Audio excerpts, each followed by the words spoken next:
persiapan sebelum Idul Adha. Ya, bagi semuanya. Saya baca sambil terangkan sedikit atau dibaca saja? Baik, sambil terangkan sedikit ya, sedikit saja. Baik.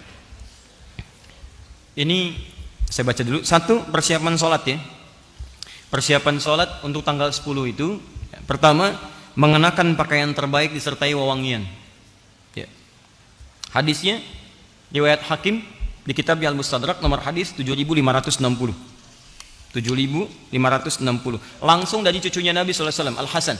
Ya. Beliau menyampaikan, haddatsana qala amarna Rasulullah sallallahu alaihi wasallam fil 'idaini an nalbasa ajwada ma najid wa an natatayyaba bi ajwada ma najid wa an nudhhiya bi asmana ma najid. Fokus. Telah memerintahkan kepada kami datuk kami, Rasulullah sallallahu alaihi wasallam, kakek kami, Rasulullah sallallahu alaihi wasallam, di setiap 2 hari raya. Di Idul Fitri, Idul Adha. Apa perintahnya? Ada yang umum, ada yang khusus untuk Idul Adha saja. Di antara yang umum, annal basa ajwada ma najid, untuk mengenakan pakaian terbaik yang kami bisa dapati. Yuk buka. Kalau mau siapkan dari sekarang. Itu sunnah. Ingat sunnah. Dan sunnah untuk Idul Adha, ingat 10 hari pertama pahalanya senilai jihad fi sabilillah. Antum pakai pakaian bagus Idul Fitri ada pahala. Tapi ketika Idul Adha masuk kategori hadis tadi. Bukan cuma dapat pahala biasa, bisa senilai jihad tuh. Cari pakaian terbaik. Kalau bisa ikhtiar dari hari ini. Bismillah. Ya, tidak harus mahal, yang paling halal. Yang paling halal. Cari yang terbaik, yang paling halal. Bismillah, dapati itu. Kenakan. Wa anna tatayyaba bi ajwada ma najid, kenakan wewangian parfum untuk laki-laki. Sunnah. Kalau ingin bertambah lebih, saat mau salat bawa lagi parfumnya. Di Timur Tengah itu biasa. Ya, sampaikan. Ada niat ikhlas dibagi. Ya, sampaikan, pakai, tebarkan lagi, pakai. Setahun sekali pahalanya tinggi. Pahalanya tinggi. Kemudian, nah ini dia, wa an nudhhiya bi asmana ma najid. Dan Rasulullah SAW memerintahkan pada kami untuk menyembelih berkorban dengan yang terbaik yang mampu kami dapatkan. Caranya begini caranya. Ya. Anda punya anggaran berapa? Misal, saya punya anggaran 3 juta. Dari yang 3 juta itu cari yang paling bagus hewan kurbannya. Nanti ada ikhtilaf dari kalangan ulama. Ada yang mengatakan domba, ada yang mengatakan sapi, macam-macam. Yang poin yang paling penting dari yang banyak manfaatnya, ya ada kadang daging manfaatnya. Bagi sementara orang ini nggak makan daging kambing, makannya sapi, ya daging sapi. Maka Anda ikut kepada bagian dari daging sapi. Ada dia makan daging kambing, makan daging sapi misalnya, Anda bisa berkorban. Ini lebih bagus yang ini, maka itu yang dimaksimalkan. Dari anggaran yang Anda miliki, berikan yang terbaik di situ. Paham ya? Ya dari sekarang biasanya sudah disampaikan. Ya, di Alisan itu sudah ada flyernya, yang lain sudah ada flyernya. Berapa kira-kira bagian sapi sekian? Ya, bagian kambing sekian. Ya. Untuk makan kambing apa sapi? Hah? Makan kambing apa sapi? Sapi, masya Allah, luar biasa. Kita makan daging sapi, dia makan sapi. Ya? Oke, saya katakan luar biasa. Buat ya. Haram hukumnya. Ya. Beli dulu. Masak dulu, lalu dimakan, ya. Kalau sudah disembelih apa hukumnya? Belum tentu. Sembelih dengan membaca Bismillah ya Allahu Akbar, ya. Baru kemudian jadi belum tentu. Kalau yang disembelih kambing orang, ya. Sudah. 2. Sunnah kedua, hadis riwayat Ahmad. Nomor hadis 22.984 di Musnad Ahmad. Sunnah yang kedua, tidak makan terlebih dahulu. Ingat, setelah sholat subuh, kalau Idul Fitri itu sunnahnya makan dulu, untuk menunjukkan bahwa subuh ini beda dengan subuh yang kemarin saat masih puasa. Sekarang harus buka, makanya haram hukumnya puasa. Jelas ya? Untuk Idul Adha, sunnahnya jangan dulu makan. Jelas ya? Sunnahnya jangan dulu makan. Kapan makannya dilakukan? Kita baca hadisnya.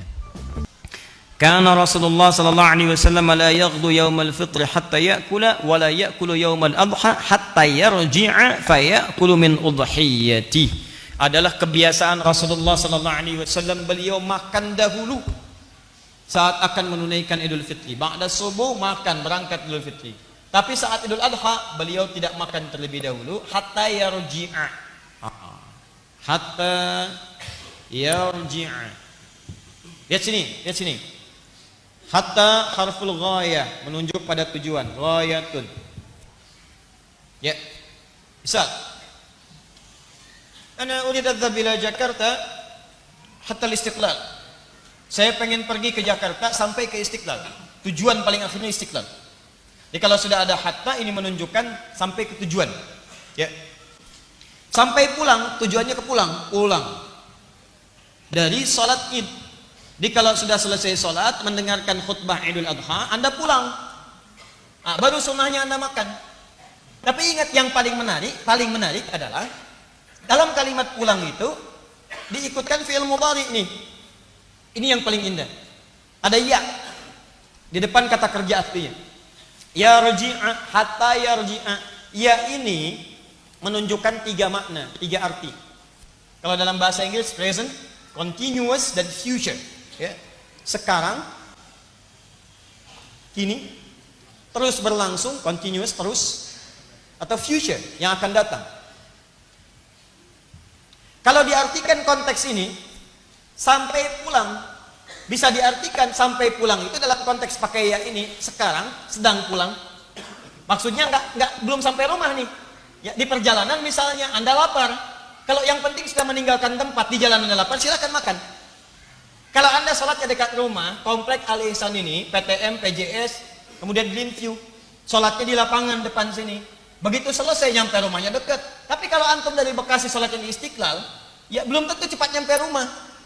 Di jalan misalnya sudah terasa lapar, ya boleh antum makan di jalan, tidak ada masalah. Tidak ada masalah, silakan. Ya, jadi tidak apa-apa bekal misalnya di mobil, kemudian jangan makan dulu sampai selesai sholatnya, dengarkan khutbah idnya, pulang misalnya di jalan sudah mulai terasa. Ya, apalagi misalnya buka siaran radio, status sudah mulai muncul, gambar-gambar bertebaran, sedang makan ketupat, ya, dan sebagainya. Sementara Anda belum nyampe rumah. Ya, miss call sudah banyak, status sudah dibuat.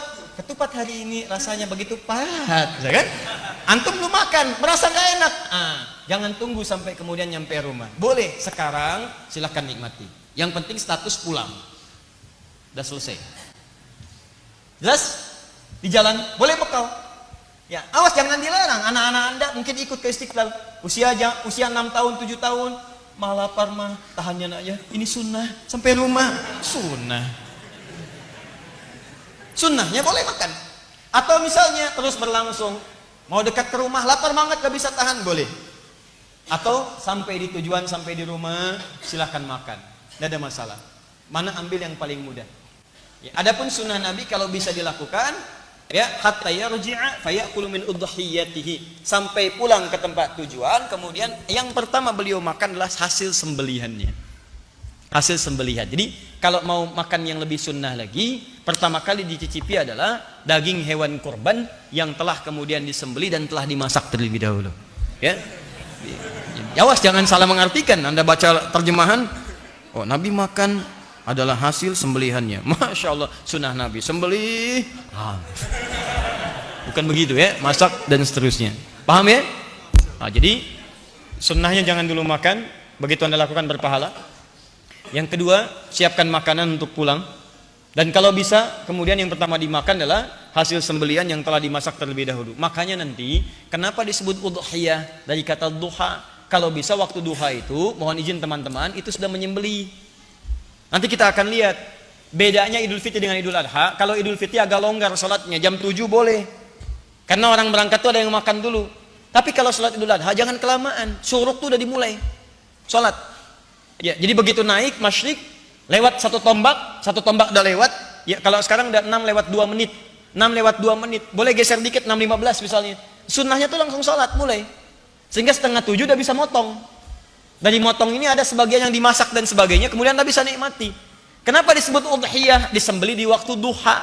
Di awal duha itu kalau bisa nyembeli. Jelas ya? Jangan terlampau lama. Anda kerjakan Idul Adha misalnya sholatnya jam 7 itu kelamaan. Itu sunnah. Ya, awas hati-hati, kelihatan sederhana tapi penting. Kemudian minas sunnati an takhruja ila al-'idi masyiya, termasuk sunnah berangkat ke tempat Id dengan berjalan. Berjalan. An Ibnu Umar annahu kana yakhruju fil 'idaini min al-masjid fayukabbiru hatta ya'ti al-musalla. Berjalan sambil takbir. Sunnah. Bertakbiran. Bahkan masuk nanti hari Ahad, ya tanggal 1 sampai ke tanggal 10 itu boleh bertakbir. Kalau Idul Fitri itu nanti di akhir-akhir dia Ramadan. Begitu sudah selesai akhir Ramadan, maghrib datang, kemudian muncul awal Syawal, Anda bertakbir. Tapi kalau Idul Adha, Anda bisa mulai dari tanggal 1 Dzulhijjah. Allahu Akbar, Allah, untuk diri pribadi boleh. Ya, tapi kalau Anda ingin berjamaah macam-macam, ingin lebih keras lagi, silahkan. Kapan waktunya? Saat Anda mulai berangkat itu di awal-awal Idul Adha, setelah salat subuh, boleh, silahkan. Ke tempat salat, boleh. Itu sunnah. Teman-teman sekalian, saya tegaskan ya sekali lagi. Beribadah di negeri kita, alhamdulillah, itu dilindungi oleh undang-undang. Jadi kalau kita bertakbir, itu undang-undang menjamin. Pasal 29 ayat 2. Negara menjamin kemerdekaan tiap-tiap penduduk untuk memeluk agamanya masing-masing dan beribadah menurut agama dan kepercayaannya itu. Dijamin oleh negara. Di takbir bagi kita itu ibadah. Idul Adha itu ibadah. Takbir dalam Idul Adha itu paketnya ibadah. Jadi kalau malam-malam pengen takbir, dijamin undang-undang. Kalau ngelarang takbir, dia melanggar undang-undang. Boleh, silakan, hidupkan, ramaikan, itu syiar. Itu syiar, perkenalkan kalimat Allah dengan cara-cara yang baik. Allahu Akbar, dan saat berangkat sholat keluar, kalau bisa kompak deh, teman-teman ke satu tempat, kita keluar bareng-bareng, itu luar biasa syiarnya. Begitu keluar sama-sama, Allahu Akbar, datang ke satu tempat, itu suasana keislamannya akan terasa lain. Saya perhatikan tuh jarang dipraktekkan, keluar biasa aja, bahkan ngobrol. Kamu korban berapa? Sapi. Kamu unta? Masya Allah. Unta dari mana? Unta yang mirip sapi, namanya si unta. Cuma ngobrol nggak ada karuan. Kenapa nggak takbir jalan? Itu sunnah. Pahalanya besar. Pahalanya bisa senilai dengan jihad. Berangkat bareng. Jalan sambil berjalan. Nah, jalan yang dimaksud ini jika tempat sholatnya dekat dengan kediaman antum. Sholatnya di depan sini di lapangan, tinggalnya di sana, jalan. Tapi kalau antum tinggal di Bekasi pengen sholat ke Istiqlal, jangan maksa. Begitu sholat subuh jalan ke Istiqlal, nyampe sana bubar. Tayyib. Karena Nabi sallallahu alaihi wasallam idza kharaja ila al-'idain raja'a fi ghairi at-tariq alladhi kharaja fihi. Pulang ngambil jalan berbeda. Misalnya jalan ini dari sini, pulangnya lewat jalan yang lain. Apa faedahnya? Pertama, supaya kalimat takbir menyebar. Semua orang mendapatkan bagiannya. Yang kedua, bagian dari silaturahim, begitu lewat melewati rumah berbeda. Ya, bisa bermusafahah, bisa menyebarkan kebaikan dan sebagainya. Bahkan mungkin tetangga Anda non muslim lewat, tebarkan kebahagiaan. Sampaikan, ya. Ajak, ada risalah di dalamnya. Allahu Akbar lewat, salami dia walaupun dengan senyuman, berangkat lagi dan seterusnya. Itu dakwah. Jika memang ada alternatif untuk jalan yang berbeda. Kalau jalannya buntu, jangan maksa. Saya serius. Ini tempat sholat, ini jalan Anda, sini buntu, di tembok begini. Jangan maksa. Begitu selesai mau naik sini, naik tembok. Wah. Apalagi ngapain? Sunnah Nabi. Wah, sunnah Nabi. Dia yang salah, Nabi yang jadi sasaran. Penunaian salat dilangsungkan di awal waktu, di waktu yang luas dari proses penyembelihan hewan kurban. Jadi tolong dilakukan ya. Dari Jundub inda Ahmad Ibn Hasan al-Banna fi kitab al-Adhahi qala kana an-nabiy sallallahu alaihi wasallam yusalli bina yaum al-fitri wasyamsu ala qaidi ramhin wal adha ala qaidi ramhin. Nabi itu kebiasaannya mengimami kami kalau Idul Fitri 2 tombak. Tadi ada jeda. Kalau Idul Adha matahari 1 tombak. 1 tombak itu ukuran salat syuruk. Sekarang jam 6:02 sudah syuruk. Apa itu syuruk? Matahari melewati masyrik. Apa itu masyrik? Tempat terbit. Di begitu terbit, di posisi terbitnya terlarang ibadah. Begitu lewat dari situ, pergeserannya disebut dengan isyraq. Posisinya disebut dengan syuruk. Kalau sudah syuruk, itu masuk awal duha. Nabi biasa mengimami di awal duha. Sunnah Nabi, Anda kerjakan persis seperti itu, pahala buat Anda. Jelas ya? Jadi kalau bisa teman-teman DKM untuk Idul Adha, berikan selebaran. Sampaikan kita akan sholat di awal waktu, lebih awal. 6:04 sholat. Selesai, khutbah nggak usah terlampau lama. Ya, 6:30, 6:45 selesai. Begitu selesai, sembelih. 7:04 sembelih. Jam 10 selesai, 11 selesai. Tuntas itu. Bahkan hewan pertama sembelih, sudah. Selesai masak dan sebagainya, bisa makan lebih awal. Sunnah Nabi. Ya, kelihatan sederhana, tapi ini penting. Dan ini akan berdampak pada bagian-bagian yang lainnya. Dilangsungkan di tempat luas dan terbuka kecuali ada halangan, lapangan. Ya. Karena yang datang bukan cuma orang sholat. Perempuan-perempuan yang haid boleh datang. Walau dia tidak sholat. Maaf ya, walau dia tidak sholat. Kalau nggak punya jilbab, berikan. Bantu. Saya bacakan hadisnya. An Abi Sa'id Al-Khudri radhiyallahu ta'ala anhu qala kana Rasulullah sallallahu alaihi wasallam yakhruju yawmal fitri wal adha ila al-musalla fa awwalu shay'in yabda'u bihi salat thumma yansarif fa yaqumu muqabila an-nas wan nasu julusun ala sufufihim fa ya'idhuhum wa yusihim wa ya'muruhum fa in kana yuridu an yaqta'a ba'than qata'ahu aw ya'muru shay'in aw amara bihi thumma yansarif. Pertama, Nabi senantiasa memimpin masyarakat menunaikan salat, itu tidak banyak bertele-tele. Ya, mengumumkan, ayo salat, berangkat ke musalla. Musalla itu tempat lapangan luas. Kalau ada kendala, hadis berikutnya dari Abu Hurairah, seperti hujan dan sebagainya, diarahkan ke tempat kemudian yang ada naungannya, seperti ke masjid dan sebagainya. Ingat, yang disebut musalla itu tempat luas. Kalau masjidnya lebih luas daripada lapangan, salatnya di masjid. Misal Masjid Nabawi, Masjid Nabi, lebih luas dari lapangan di sana, maka salatnya di masjid. Masjid Al-Haram lebih luas dibandingkan dengan lapangan yang ada, salatnya di situ. Kalau masjid antum tidak menampung jamaah, ya terlebih ada kalangan yang tidak salat misalnya yang lain, maka lapangan digunakan. Tapi kalau hujan, maka kembali beralih ke masjid. Jelas? Kemudian Nabi melangsungkan khutbah, kalau ingin memerintahkan sampaikan perintah. Kalau ingin menegaskan larangan, sampaikan larangan, tidak bertele-tele. Setelah selesai beliau tutup dengan salam, kemudian tutup dengan doa, selesai itu baru kemudian bergegas untuk menunaikan penyembelihan. Tahan. Memasang sutrah depan imam, ya. Ingat, depan imam sebagai gambaran saf yang tidak boleh dilewati, itu sudah pernah saya terangkan. Sunnah bersedekah boleh, ya, sunnah bersedekah. Jadi kalau ada nanti dalam konteks Idul Adha, sebelum salat atau setelah salat Anda ingin edarkan kotak infak, itu boleh. Sunnah bersedekah, ya. Hadis yang disampaikan dari Ibnu Abbas radhiyallahu taala anhuma, ya. Thumma atan nisa wa ma'ahu Bilalun fa amarahunna bis sadaqah fa ja'alatil mar'atu tulqi kharsaha wa tulqi sikhabaha. Dalam konteks kemudian beliau berkhutbah, ya, ada dalam keadaan tertentu Bilal diperintahkan untuk berputar mengumpulkan sedekah, ya. Maka ada kemudian yang mengumpulkan dengan antingnya, ada pula memberikan kalungnya. Jadi perempuan-perempuan ada yang sampai bersedekah pada saat itu. Jadi sunnah boleh. Di dalilnya kalau ada yang bertanya kenapa ada yang sebelum sholat lewat pakai kantong, ada yang pakai kotak, dia jalan begini, itu bukan mobil-mobilan tuh, ya, jalan geser-geser, bukan begitu. Itu sunnah, ya. Jadi dari sekarang siapkan, boleh Anda kemudian isi. Saya agak cepat di bagian yang terakhir. Maaf, penulaian salat Idul Adha tidak diawali dengan adzan maupun iqamah. Jangan terlampau soleh, ya. Jadi nanti pas bangun salat nggak usah adzan, nggak usah qomat. Termasuk kalau salatnya ditunaikan di lapangan, itu tidak ada tahiyat lapangan. Ingat, tidak ada tahiyat lapangan, yang ada tahiyatul masjid. Ya, kalau di masjid silakan tahiyatul masjid, tapi kalau di lapangan tidak perlu tahiyat lapangan. Ya, jelas ya? Jadi duduk saja, datang langsung duduk. Jelas? Kalau ada kotak langsung isi untuk sedekah. Tayyib.